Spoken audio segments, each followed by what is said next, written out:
స్వామి గురించి ఒక చిన్న కథ చెప్పేసుకొని ప్రణతి మంత్రం చెప్పుకుందాము. నీలాచల నివాసాయ నిత్యాయ పరమాత్మనే బలభద్ర సుభద్రాభ్యాం జగన్నాథయతే నమః. హరే కృష్ణ. श्री जगन्नाथ जी की जय, बलदेव की जय, सुभद्रा मैया की जय, सुदर्शन चक्र महाराज की जय.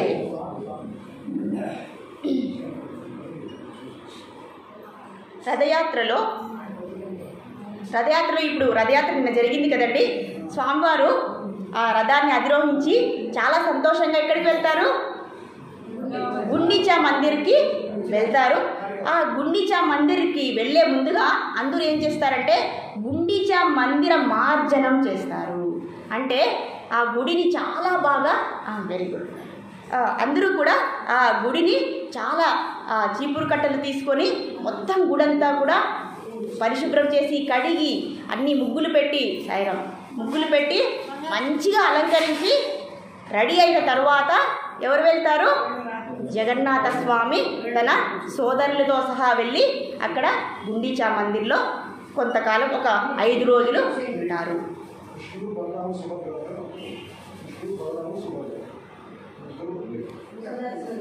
సుదర్శన చక్రం నలుగురు అనమాట.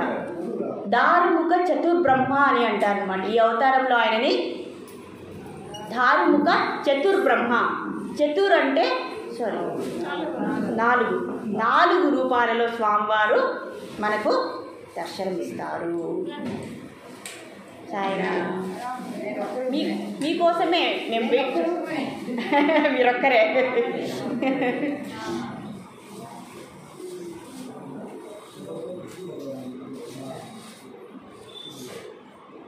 ఇప్పుడు మేము ఇష్టమైన తత్వాన్ని విన్నాము కాబట్టి ఇప్పుడు జాలీగా తమాషగా ఉండేటువంటి కథని చెప్పేసుకుందాము. ఆ విధంగా మళ్ళీ మనము రిఫ్రెష్ అవుదాము. సరే, జగన్నాథ స్వామి తన సోదరులతో సహా గుండిచా మందిర్ని చేరుకుంటారు. గుండిచా మందిర్ని చేరుకోనక ముందు ఆ మందిర మార్జనం చేస్తారు. కాబట్టి మనం కూడా ఎప్పుడు కూడా మందిరాన్ని ఎప్పుడు కూడా పరిశుభ్రంగా ఉంచుకోవాలి. మన ఇంటిని మాత్రం ఎలా అయినా చెత్తగా పెట్టేసుకోవాలి. అవునా కదండి? అలా కాదు. భగవంతుడు ఎప్పుడు కూడా మన ఇంటికి వస్తారని, అలాగే మన ఇంట్లోనే ఉన్నారని ఎప్పుడు కూడా మనం మన మందిరం అంటే మన ఇల్లే మందిరం అనుకొని మార్జనం చేసుకుంటూ ఉండాలని ఈ తత్వం ద్వారా భగవంతుడు చెప్పిస్తూ ఉన్నాడండి. చెప్పించిన తర్వాత భగవంతుడిని మనము తాళ్లతో ఎందుకు లాగుతాం కదండి. ఆ లాగడం వల్ల మనకి ఏంటి ప్రయోజనం? ఆనందం. అందరికీ ఆనందం అనే అర్థమవుతుంది. చాలా సంతోషం. ఇక్కడ జగన్నాథ స్వామి అంటే కృష్ణ పరమాత్మ బృందావనం నుంచి వచ్చి చాలా కాలం అయిపోయిందండి. గోపికలందరినీ వదిలేశారు. ఎలా వదిలేస్తారండి మీ కృష్ణయ్య? ఎలా వదిలేస్తారు? మమ్మల్ని అందరినీ వదిలేసి వెళ్ళిపోయారు. అవునా కదండి? చాలా కాలం గడిచింది.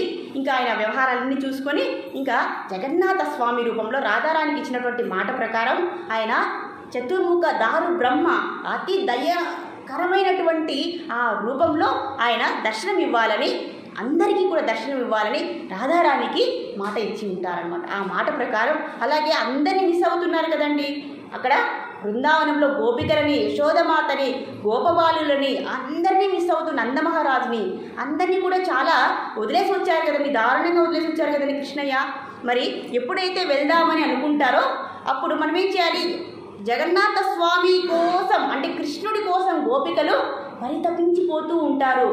అందుకని ఏమంటారు? ఓ కృష్ణ, ఓ గోవింద, ఓ కృష్ణ, ఓ గోవింద అని పిలుస్తారు కదండి గోపికలు. అలాగే మనం కూడా జై జగన్నాథ్, జై బలదేవ్, జై సుభద్రమ, జై సుదర్శన మహారాజ్ అంటే అని అంటూ అలా స్మరిస్తూ ఆ తాడుని లాగడం వల్ల అయ్యా మీరు కూడా గోపికల లాంటి బృందావనం లాంటి మేము గోపికలము, బృందావనం లాంటి మా హృదయంలోనికి మీరు రావాలి అని తాడుని లాగాలట.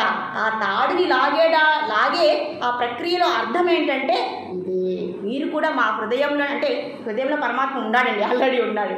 అవునా కదా? కానీ మనము గుర్తించలేని స్థితిలో ఉన్నారు కాబట్టి మీరు మళ్ళీ మా హృదయంలోనికి వచ్చి మమ్మల్ని ఉద్ధరించవలసిందిగా, మాకు ఆనందాన్ని ఇవ్వవలసిందిగా మీరు రావాలని మనం తాడుని లాగుతూ ఉన్నాము అని చెప్తారు. మరి అక్కడ జరిగేటటువంటి ఇంకా ఉత్సవాన్ని మనం చెప్దాం. ఎప్పుడైతే స్వామివారి గుండిచా మందిరంకి వెళ్ళిపోతారో 5 రోజులు గడిచిపోతాయండి. ఇక్కడ ఏం చేశారు అయ్యవారు?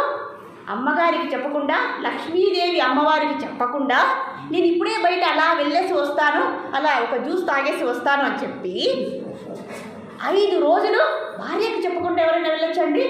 అలానే చేస్తారు మీరు కూడా? అది మనకి మామూలే అనుకోండి. భార్యలకు చెప్పకుండా భర్తలు చాలా పనులు చేసేస్తారండి, అవునా కదండి? అలా ఇక్కడ లక్ష్మీ అమ్మ అప్పుడు ఏమవుతారు? భార్యలకి చాలా కోపం వచ్చేస్తుంది, అవునా కదండి? ఇక్కడ లక్ష్మీ అమ్మవారు కూడా ఏంటి, ఈయన ఇదిగో ఇప్పుడే వచ్చేస్తానని చెప్పి 4 రోజులు గడిచిపోయాయి. ఎంత ధైర్యం ఈయనకు! నన్ను ఏమనుకుంటున్నాడు? నా ఆజ్ఞ లేని బయటికి వెళ్ళిపోతాడా? 4 రోజులు గడిచిపోతారా? నేను చూస్తాను అని అందరినీ విచారిస్తుందన్నమాట. ఈయన ఎక్కడికి వెళ్ళిపోయాడని వారు చెప్తారండి, ఆయన బృందావనం వెళ్ళిపోయాడు, ఇక్కడ చాలామంది గోపికలు ఉన్నారు, ఆయనకి మీరొక్కరే బోరు కొడుతున్నారు కనుక అక్కడ అందమైన గోపికలు ఉన్నారు, సేవలు చేసేవారు ఉన్నారు, వాళ్ళ కోసం ఆయన పరిగెత్తుకుంటూ వెళ్ళిపోయాడు. మీరు చెప్తే ఆడ అడ్డు వేస్తారు అని చెప్పి చివాట్లు పెడతారని ఆయన తప్పించుకొని వెళ్ళిపోయాడు. ఇదండి అని ఆ చుట్టుపక్కల వాళ్ళు బాగా చెవిలో, అంతే కదండి, మన పక్కన వాళ్ళు భర్త గురించి ఎక్కడ లేని విషయాలన్నీ కూడా నూరిపోస్తారనమాట. అలా అక్కడ ఉన్న వాళ్ళందరూ కూడా లక్ష్మీ అమ్మవారికి బాగా నూరు పోసేసారు. అసలే కోపంగా ఉన్నవారు అమ్మవారు, మరి ఇంకా కోపాన్ని తెప్పించేశారట. మరి ఈవిడ కోపం వచ్చి ఏం చేశారు? అక్కడికి వెళ్ళి గుండిచా మందిరికి వెళ్ళి ఎవరిని తీసుకెళ్లారు? తనతో పాటు తన సేవకుల్ని కూడా తీసుకెళ్లారట. అందరినీ కూడా కట్టెలు అన్నీ తీసుకెళ్లారట. ఇంకా భగవంతుని దండించాలి కదా, అవునా కదండి? భర్తని, ఇక్కడ భగవంతుడు కాదండి, భర్తని ఏం చేయాలి? భయపట్టాలి, అవునా కదండి? లేకపోతే భర్త భయపడని చెప్పి వాళ్ళు, మనం కూడా అంతేగాని గ్యాంగ్ని వేసుకొని వెళ్తాం కదండి, అలా అమ్మవారు కూడా లేడీ గ్యాంగ్ని తీసుకెళ్లారట, మగవారిని కాదు. ఎందుకంటే మగవాళ్ళు సపోర్ట్ చేయరు కదండి ఈ విషయంలో. అందుకనేసి ఆడవాళ్ళందరినీ, రోడీలందరినీ తీసుకెళ్లారట. వెళ్ళి అయ్యా మీరు ఏం చేశారు, ఏం చెప్పారు, ఏం చేస్తున్నారు ఇక్కడ? మీరు మాకు చెప్పకుండా ఈ గోపికలందరూ కూడా ఏదో మంత్రం వేసేశారు మీరు, కాబట్టి మీరు ఇక్కడే ఉండిపోయారు, ఇలా ప్రవర్తిస్తున్నారు. దానికి విరుగుడు మంత్రాన్ని నేను వేసేస్తున్నాను మీ మీద. దానికి విరుగుడు మంత్రం ఏంటండి? ఆమెకే తెలుసు, మనకేం తెలుస్తుందండి? వాళ్ళ భర్త గురించి వాళ్ళ భార్యకు తెలియాలి కానీ మనకు తెలుస్తుందా? ఆ విరుగుడు మంత్రాన్ని వేసేసి కోపంతో వచ్చేసారట మందిరానికి, శ్రీ మందిరానికి వచ్చేసారట. ఇంకా అయ్యవారికి భయం వేసేసిందట. అమ్మా ఇంక ఇంటికి పోతే నాకు చివాట్లే, ఇంకా అన్నం లేదు, అన్న ప్రసాదాలు లేదు. ఎందుకంటే అక్కడ పాలకులు ఎవరు? అక్కడ లక్ష్మీదేవే కదండి అన్నీ చూసుకునేవారు. అయ్యవారికి అమ్మవారు లేకపోతే తీర్థ ప్రసాదాలు, అన్న ప్రసాదాలు ఉండవట, అంతే కదండి. శ్రీనివాసుడు అంతే కదండి, అందుకే అతను శ్రీనివాసుడు, అందుకే కదా ఇక్కడికి వచ్చారు అమ్మవారి కోసం. అలా భయపడిపోయారట స్వామివారు.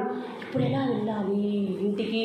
భార్యామణికి కోపం వస్తే భర్తకి ఉండే దడ దడ దడ దడ, అంతే కదండి. అక్కకి బాగా తెలిసింది ఈ విషయం, చాలా భయపెట్టేస్తారు అసలు. అప్పుడు ఏం చేయాలి? భర్తలకు బాగా తెలుసండి భార్యని ఎలా ఐస్ చేయాలో. ఇది మనం జగన్నాథుడి నుంచి నేర్చుకోవాలండి. ఆయనకి మించినటువంటి నాథుడు ఇంకెవరూ లేరట. కాబట్టి మనమందరూ కూడా తెలుసుకోవాలి అయ్యవారు అమ్మవారిని ఎలా నైస్ చేశారు, కూల్ కాదండి, నైస్ చేసి మోసం చేసి ఎలా ఆమెని లోనికి పిలుచుకున్నారు. మరి అయ్యవారు వచ్చారట. అయ్యవారు వచ్చేటప్పటికి గుమ్మంలోకి బలదేవుడు లోపలికి వెళ్ళిపోయారట, సుభద్రమాత లోపలికి వెళ్ళారట. ఎప్పుడైతే జగన్నాథుడు లోపలికి వచ్చారో అమ్మవారు కోపంతో దబామని తలుపులు వేసేసారట. మీరు రాకూడదు, మీరు రాకూడదు. ఎంత ధైర్యం మీకు! నన్నే, నా ఆజ్ఞ తప్పి, నా పర్మిషన్ లేకుండా మీరు వెళ్ళిపోతారు. ఎక్కడికి వెళ్ళారు, ఏం తిరిగారు, ఎవరితో తిరిగారు?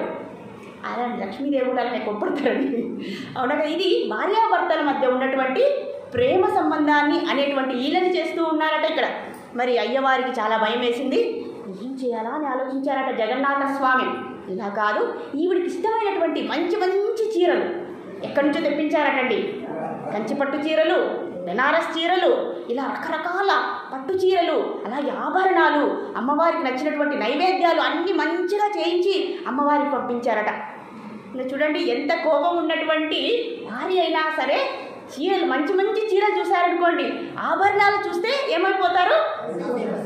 చూడండి ఎంత బాగా చెప్పేస్తున్నారు.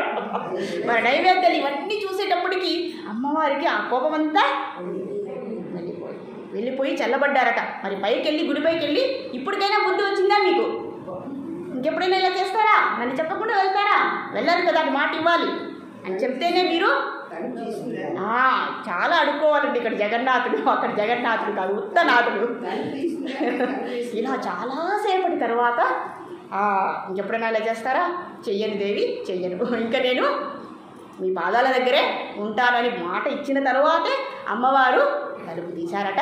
అమ్మ అనేసి అయ్యవారు ఈ దుర్గాదేవి యొక్క కోపాన్ని చల్లబరిచి లక్ష్మీదేవిగా మార్చి మళ్ళీ లోపలికి స్వామివారు సాగారట. సో ఈ విధంగా జగన్నాథ స్వామి భార్యాభర్తల మధ్య ఉన్నటువంటి ప్రేమ సంబంధాన్ని ఈ విధంగా మనకు వ్యక్తపరుస్తూ, అంటే భగవంతుడికి జీవుడికి మధ్య ఉన్నటువంటి సంబంధం ఇలానే ఉండాలి, అలాగే మనకు భగవంతుడికి ఉన్నటువంటి సంబంధం అలానే ఉండాలని భగవంతుడు ఈ లీల ద్వారా లక్ష్మీనారాయణులు మనకు తెలియజేశారు. హరే కృష్ణ హరే కృష్ణ కృష్ణ కృష్ణ హరే హరే, హరే రామ రామ రామ హరే హరే. శ్రీల ప్రభుపాద్ की जय, श्रीमद् भगवद्गीता की जय, रथयात्रा महोत्सव की जय, जगन्नाथ बलदेव सुभद्रा मैया सुदर्शन महाराज की।